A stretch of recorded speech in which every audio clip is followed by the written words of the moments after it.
Hi, welcome to my video channel where we question everything. Today's subject is what is right and what is wrong.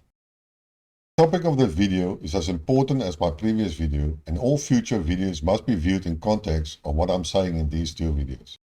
So let's begin.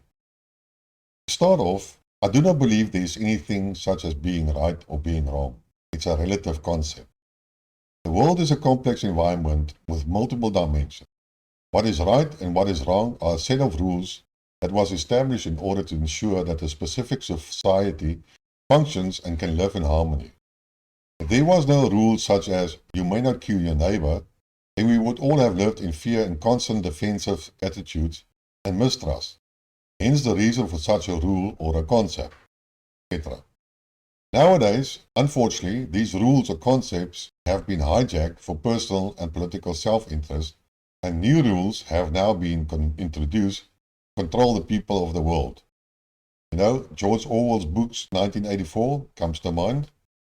In any case, the topic of this video is to discuss the concepts of what is right and what is wrong. What is right and what is wrong is a very, very difficult question. In fact, it is so difficult to define that it does not exist. From an early age, I believe properly when I was 10 years or older, I always took the other side of any discussion. You could say I always argued the flip side of the coin. Till today, I still don't know why. Probably because my brain is wired as such, or because I just love to have argumentative discussions and be different. Hell, I don't know though. In any case, at that age and later I read a lot of sci-fi books and I really loved it. What I gained from these books was to realize how infinite small Earth is in the context of the universe and how minuscule mankind is on this planet. It also let me realize how complex and integrated life is and that everything is interconnected. Every action, every event is just a perturbation in a sea of billions of variables. Later on, after I have read most of the available decent sci-fi books, I tried some non-fiction books. Do not get me wrong, these were not many. I was too young to read non-fiction books en masse. In any case, one or two books were about anthropology and mysteries of the world. There I learned that different cultures have different customs, and what is right within a certain culture is not necessarily right in another culture. Hence some of the religious wars in our history. Throughout the years, I finally realized that there is no such thing as right and wrong, and that these views are relative and valid for certain people only. Having the same definition for right and wrong among a group of people then creates a community, and thus this becomes part of the culture of that community. The best and most clear example of the variance of what is right and what is wrong is the different religions. Why is the Catholic religion right and the Protestant religion wrong?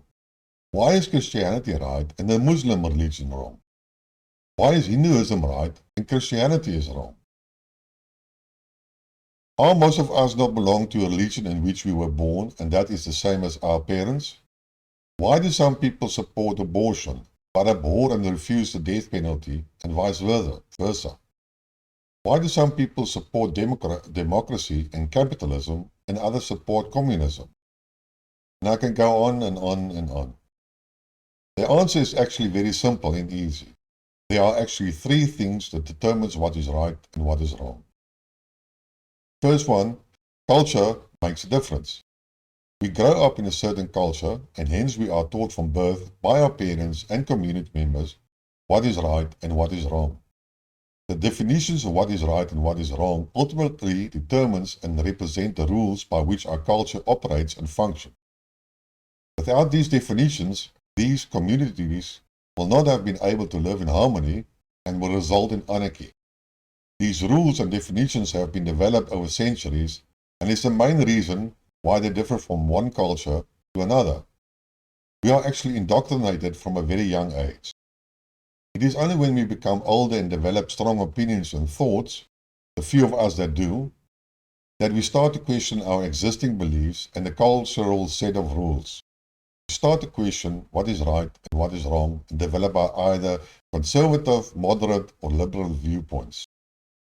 In the end, we are all different human beings with our own biological unique design, life experience, and thoughts. The above explanation is a more general reason for diversity and different views. Because at the end of the day, it's a matter of a different view. Then we can look at biological diversity. Mankind is born using a different baking recipe each time. Every single embryo is different due to its unique gene composition, and thus one can call it a new recipe. On average, based on an article I read, only 1 out of 6 embryos make it to a full-grown human baby.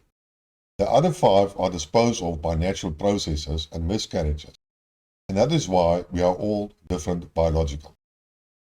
Now comes the second part, that is growing up. We all have different environments where we grow up, different parents, etc., and we experience life, each of us, in a unique way. Yes, we may share the same experience, but the storage of that experience in one's brain from one person to another is not the same. We all interpret that experience differently. So why are siblings so differently?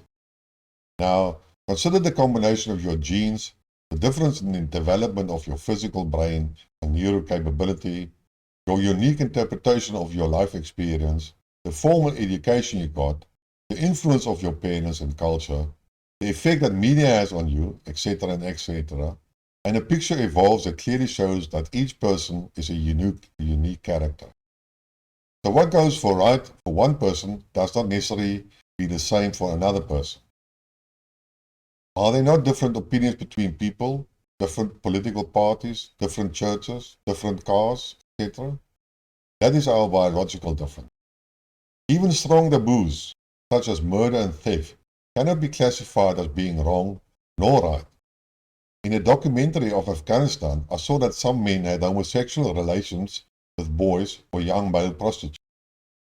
This was totally acceptable because having sex outside wedlock with a woman, totally taboo. Is this right or is it wrong? If you kill a person in normal life, you are convicted of murder.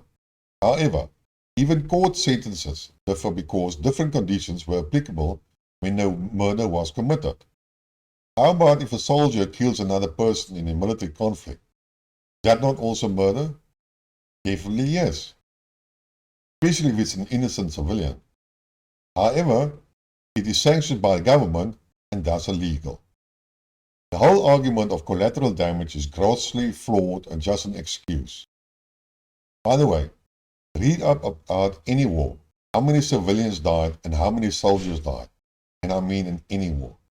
The amount of civilian death is always extensively more than the number of soldiers who died. Thus the question can be classified as a very grey area. And then we come to the third item, indoctrination and brainwashing. Here from South Africa we have a bird's eye view of the world. We can effectively see both sides of the world, so-called West and the rest of the world. The distinctions has become quite clear in the last couple of years, and especially this year. Watching Western media outlets, it is quite clear that the media and narrative is controlled. By whom? That's a debatable point. However, what is clear is the amount of propaganda that is being distributed to the public. It is enormous and intensive. One can clearly see it is the principles and ideas of wokeness, cancel culture, LGBT rights, sexual identification, fake news, etc. and etc. Is it right or is it wrong? Who can really say? However, it is clear that it tries to define what is right and what is wrong and convince people to support these concepts as presented. So naturally, this propaganda influences people's perception of what is right and what is wrong, and vice versa. Only if you have a very strong principles and beliefs can one withstand such influence and indoctrination. The above arguments are just the tip of the iceberg, and one can discuss the topic at length. However, I believe I made my argument. As I have stated before, the world is a complex environment. What is right and what is wrong is not a clear-cut definition. This principle is a grey area with various opposing endpoints. And no, consensus and majority does not make it right nor make it wrong. What is right and what is wrong is in the eyes of the beholder. It is relative to that biased person. I would like to stop here for now. If you liked the discussion, please press the like button. If you wanted to hear more, subscribe to my channel It only takes a second. Thanks for listening, and cheers for now.